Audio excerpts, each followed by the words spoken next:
There I stood on the dusty road, watching a woman in a designer suit as she pointed at my John Deere tractor, strapped to a flatbed truck.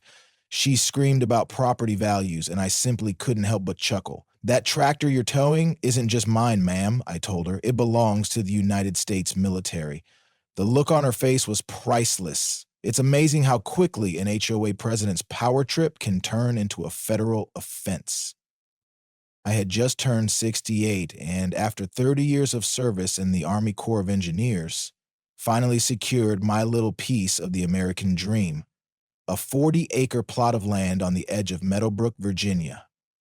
The rolling fields had been in my family for generations, long before developers came and started buying up the neighboring plots for their so-called premium planned communities. My wife Martha and I were diligent when we purchased the land. Our property sat next to the newly established Willow Creek Estates HOA, but it wasn't included within its boundaries.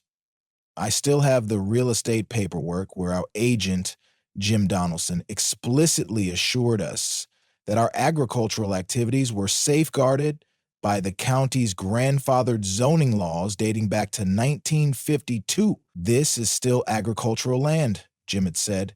They can build whatever they want around you, but your right to farm is protected by Virginia law. That's all I wanted. To tend my crops, raise my cattle, and enjoy my golden years, working the land and tinkering in my workshop. Martha had her quilting group on Tuesdays. I had my veterans coffee group on Thursdays. And on Sundays, we'd host family dinners with our daughter, who lived just 20 minutes away in Riverdale. The pride of my operation was my John Deere 5075E, a military-grade tractor I'd received through the Department of Defense's Veteran Equipment Preservation Program. This initiative, established in 2012, loans specially equipped tractors and farming equipment to veterans who maintain them for agricultural and educational purposes. Every few months, I would host school children to teach them about farming, engineering, and military history. The paperwork was exhaustive, but I was the official caretaker, ensuring the tractor was properly maintained while the vehicle remained the property of the U.S. government. For the first 8 months, everything was peaceful. Then, Cynthia Davenport moved into the largest house in Willow Creek Estates and began eyeing the HOA presidency. Cynthia, 55, was a former pharmaceutical executive who had taken early retirement after a corporate merger. I heard through the grapevine that she had received a sizable severance package and was determined to reshape our rural community to resemble the upscale suburban neighborhood she had come from in Connecticut. Her campaign for HOA president featured professionally designed yard signs with the slogan, "Increasing property values through premium aesthetic standards." My neighbor Bob Watson muttered, "Translation, make this place too expensive for the locals who've been here for generations." 2 weeks later, Cynthia, having won with just 32 votes, issued her first official memo to all Willow Creek residents and adjacent property owners. The memo, adorned with the HOA's newly designed golden logo, laid out her vision: unsightly equipment, unauthorized livestock, makeshift structures, and anything that negatively impacts property values would no longer be tolerated under the Enhanced Community Standards Initiative. Though my property was not under the HOA's jurisdiction, the final paragraph claimed that their covenants extended to visual corridors, specifically what was visible from HOA roadways and common areas.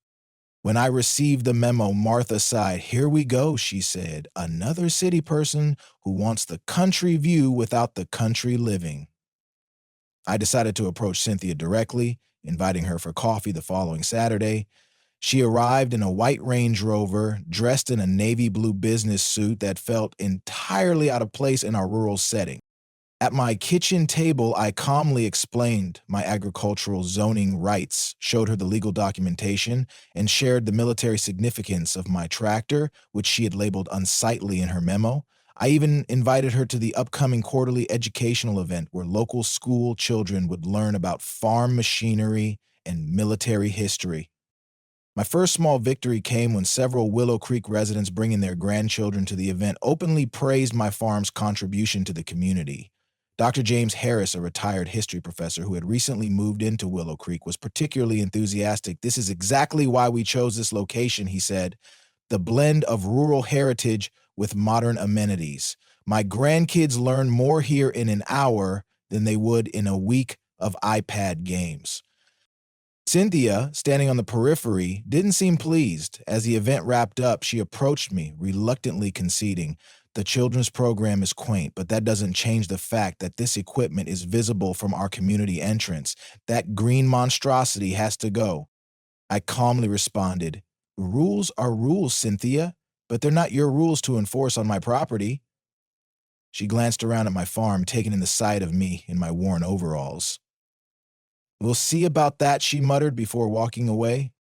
Cynthia's campaign then escalated as she began sending weekly certified letters demanding the removal of what she termed derelict machinery and non-conforming equipment. Each letter became more formal, with the third one coming from her brother-in-law's law firm in Baltimore. When I responded with copies of my legal documentation and property surveys, she turned to noise complaints, claiming that my 7 a.m. tractor work violated residential quiet hours. Things reached a turning point when County Zoning Inspector Miguel Sanchez visited after Cynthia filed a formal complaint. Instead of issuing violations, he spent 2 hours touring my farm. "Mr. Harrison, your operation is exactly the type of agricultural heritage we aim to preserve in our county," he said. "This tractor could be featured in our Historical Society newsletter. It's a perfect example of how modern communities can coexist with our rural roots."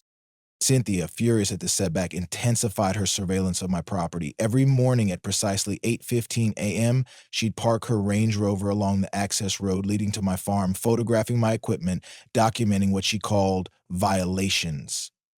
The situation took a more serious turn when Martha noticed our mailbox had been tampered with, and we installed security cameras. One evening, the footage clearly showed Cynthia stepping onto our property to take closer photos of the tractor. When Sheriff Deputy Thomas Cooper responded to my trespassing report, he reviewed the footage and paid Cynthia an official visit. This time, Cynthia received a formal warning that any further unauthorized entry onto my property would result in charges. Deputy Cooper later told me I had to explain the difference between a utility easement and private property to someone with a lawyer on speed dial. He chuckled. "Some people move to the country, but they bring their city entitlement with them." Finally, Martha and I felt comfortable leaving our farm for a few days to help our daughter after the birth of our first grandchild. Before we left, I parked the John Deere along the access road, fully on my property, but visible from the main road. When we returned a few days later, I immediately noticed that something was wrong. The spot where my tractor had been parked was empty. "Someone stole the tractor," I muttered, already dialing the sheriff's office. But as I walked toward the house, Martha called from the porch, "Frank, there's an envelope taped to the door." Inside was a notice from Willow Creek Estates, printed on HOA letterhead. It was a notice of enforcement action, stating that the tractor had been removed due to its violation of aesthetic standards. The signature at the bottom was in flowing blue ink. Cynthia Davenport, HOA president. I called the impound lot, and the attendant confirmed they had towed my tractor that morning. The paperwork had been signed by a woman in a blue suit who had claimed the tractor was unauthorized equipment on community access property. I was informed I would need to pay a $1,200 towing fee plus $150 per day for storage. Just then, my phone rang. It was Cynthia. "I thought I should inform you personally," she said. "The HOA has exercised its right to remove nuisance equipment. The community entrance looks much better now." "You had no legal right," I told her, shaking with anger. "Well," she replied coolly, "if you want that tractor back, you'll need to pay the impound fees and sign an agreement never to bring it back again." Once again, I turned onto the access road, and before I could even process what was happening, I received another call. "Oh, and our attorney will be reaching out to you regarding the reimbursement for the removal of your fence post, which was improperly placed near a community access point." Cynthia's voice came through the phone with that same sense of authority. "That tractor you're referring to isn't just your property," I began to explain, but she cut me off. "It's not property at all, Mr. Harrison," she said sharply. "It's an eyesore, and now it's gone. Have a pleasant afternoon." The call ended abruptly. What Cynthia didn't understand, what she couldn't have known, was that the John Deere tractor had federal property tags displayed clearly on it. The placard on the driver's side stated, "Property of U.S. government. Unauthorized use. Prohibited P. Reg A 41459 R2." This wasn't just a case of trespassing or theft. It was an illegal seizure of federal property, an entirely different legal matter. My hands were still shaking as I quickly dialed Major Williams at the Department of Defense's Veterans Equipment Program, hoping to leave a message. Instead, he picked up on the second ring.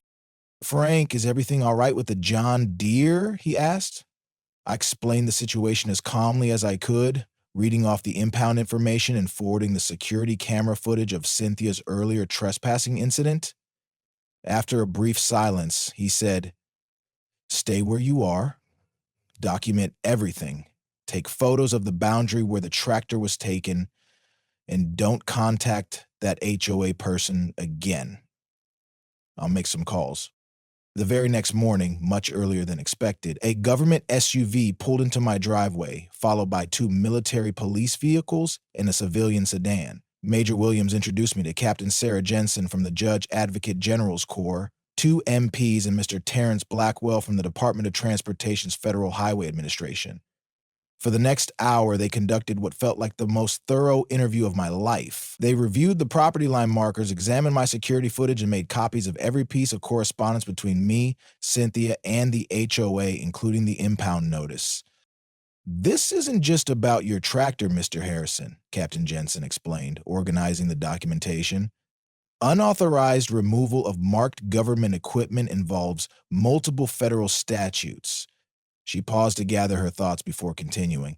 "The vehicle is part of an official program, bears federal identification markings, and was removed without proper authorization from legally protected agricultural land." Mr. Blackwell, nodding gravely, added, "The Department of Transportation is involved because a commercial towing company was used on public roads to transport government property without proper authorization or permits.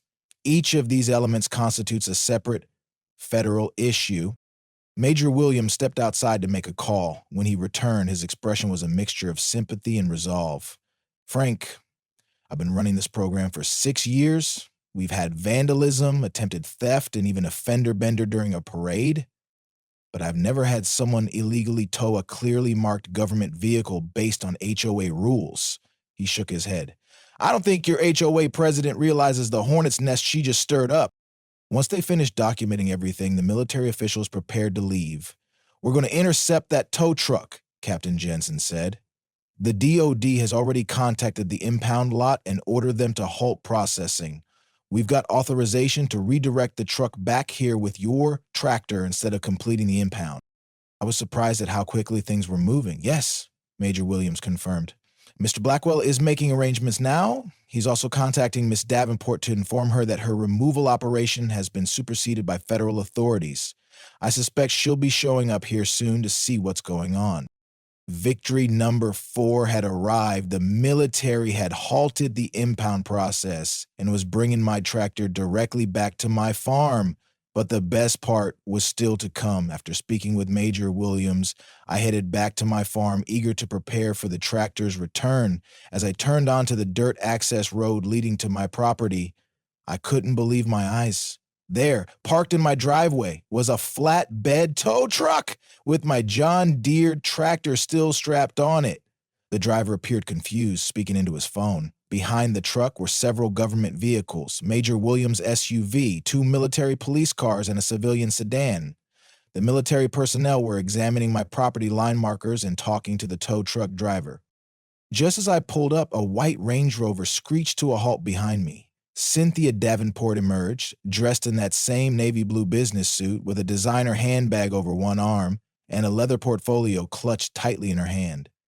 She marched straight toward my driveway, her high heels struggling to keep up with the dirt road, and stopped abruptly when she saw me climbing out of my truck. I adjusted my cowboy hat and stood tall in my plaid shirt and overalls, watching her eyes narrow as she took in the sight of the military personnel gathered around her prized removal operation. "What is the meaning of this?" she demanded, striding toward the tow truck. "I authorized that equipment to be taken to impound, not brought back here." I stepped in front of her, pointing firmly at her. "That eyesore you towed belongs to the United States military, ma'am," I said, standing my ground. It was exactly the moment the thumbnail captured, me in my farm clothes and cowboy hat, pointing at Cynthia in her business suit with the green tractor clearly visible on the flatbed behind us, my barn and fields in the background. Captain Jensen, the JAG officer, approached us. "Miss Davenport? I'm Captain Sarah Jensen, Judge Advocate General's Corps, United States Army. We intercepted this vehicle during transport after receiving an alert about the unauthorized removal of federal property." Cynthia's expression flickered between confusion and indignation. "That old tractor is just an eyesore in our community," she muttered. "It was removed due to our HOA covenants."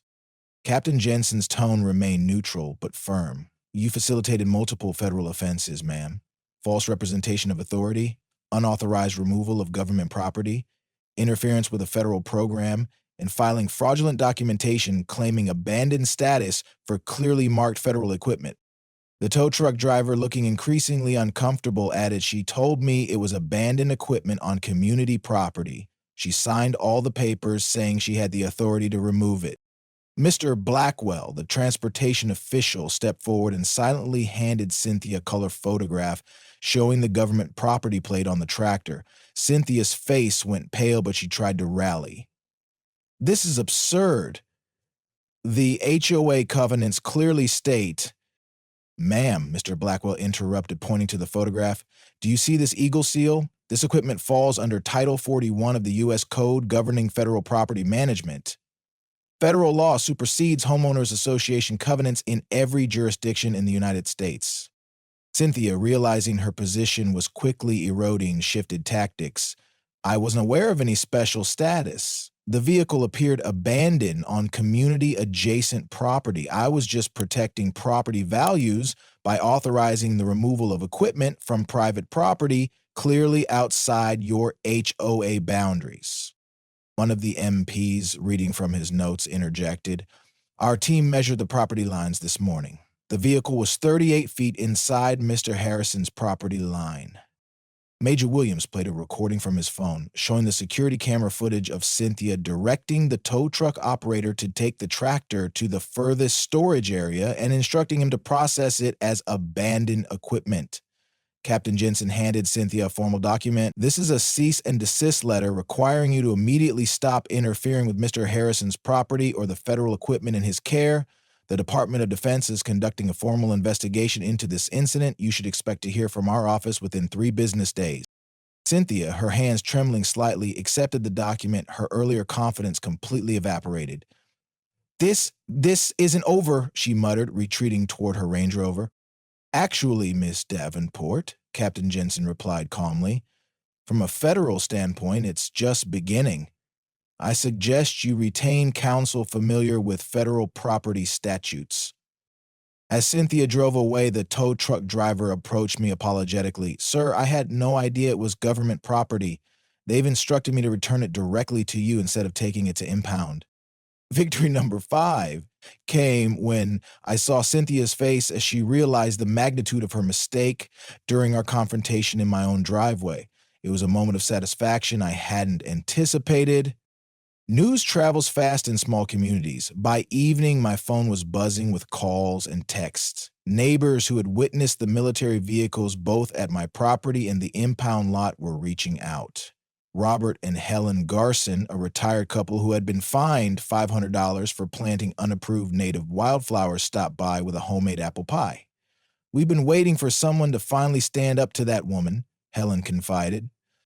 The Mitchell family, who had faced daily fines because their 16-year-old son's basketball hoop was 2 inches taller than regulation, dropped by with a bottle of wine and a lot of questions.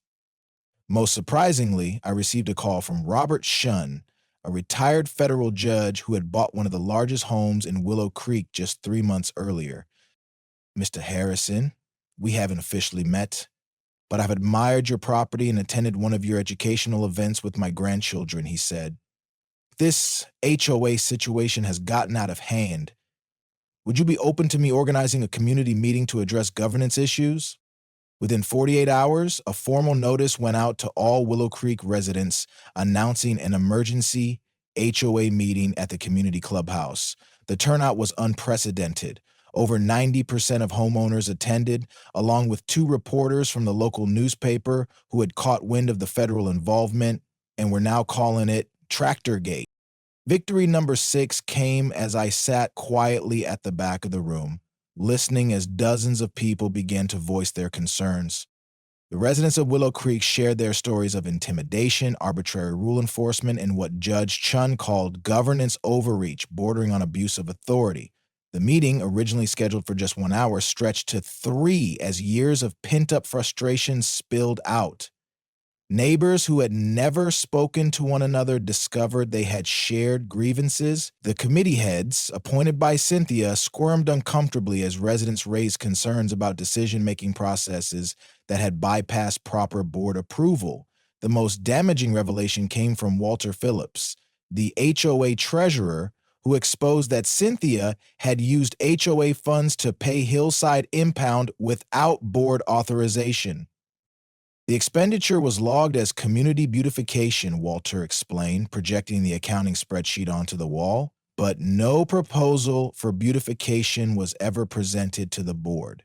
Further investigation revealed more unauthorized expenses, such as hiring a private company to trim trees on non-HOA land and installing security cameras that were specifically aimed at properties Cynthia had targeted for aesthetic improvement.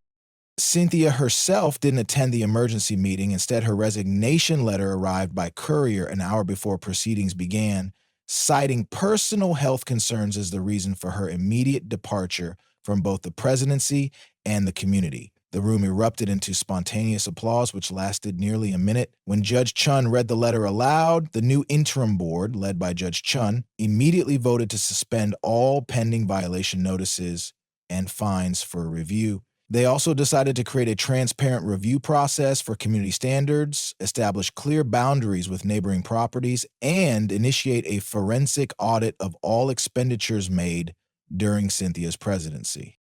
The most unexpected outcome came after the formal meeting adjourned.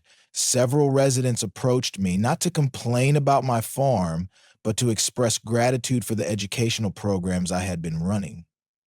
Margaret Turner, a retired elementary school principal, asked if I would consider expanding the quarterly events.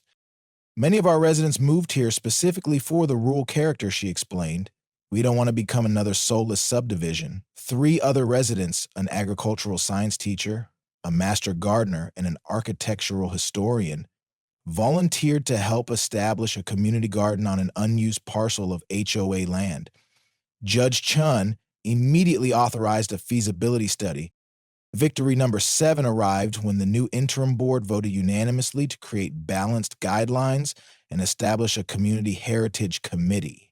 I was invited to serve as an advisory member. 3 days later, Major Williams called with an update on my tractor, which had been taken to the nearest military base for inspection. "It sustained only minor damage from improper towing," he reported. "We're servicing it now and will return it next week."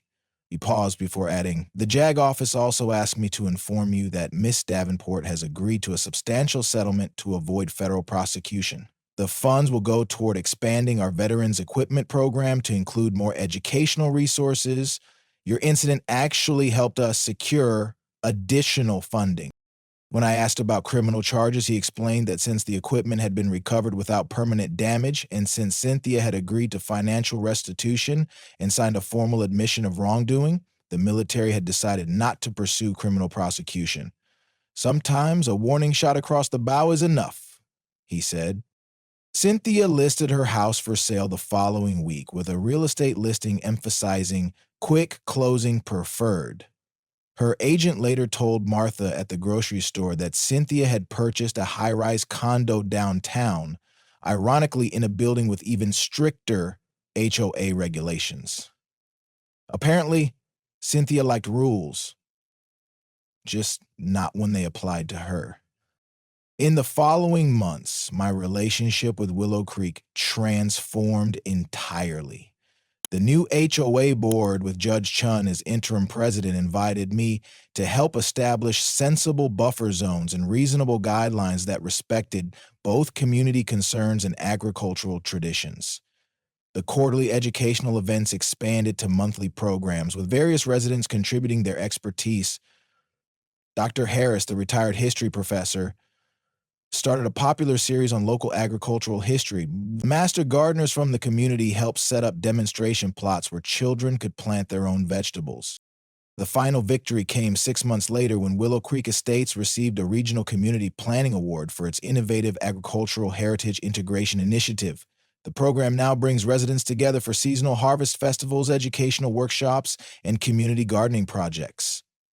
A plaque prominently displayed in the clubhouse includes a small photograph of my John Deere tractor, surrounded by children during a demonstration of simple machines. My military-owned John Deere now sits proudly near my workshop, freshly restored to its original green with government identification numbers clearly visible. Twice a year, veterans from 3 counties gather here for what has become a popular community event, sharing stories and knowledge with neighbors who now see the value in preserving our shared heritage.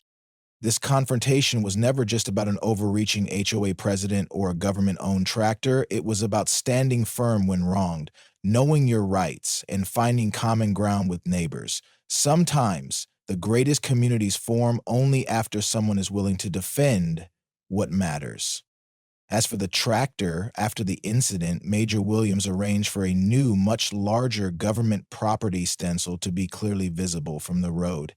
It reads, "Property of the U.S. government, unauthorized removal is a federal offense." Judge Chun chuckled when he saw it for the first time. "Best HOA deterrent I've ever seen," he remarked. "Some boundaries are worth marking clearly." I couldn't have agreed more.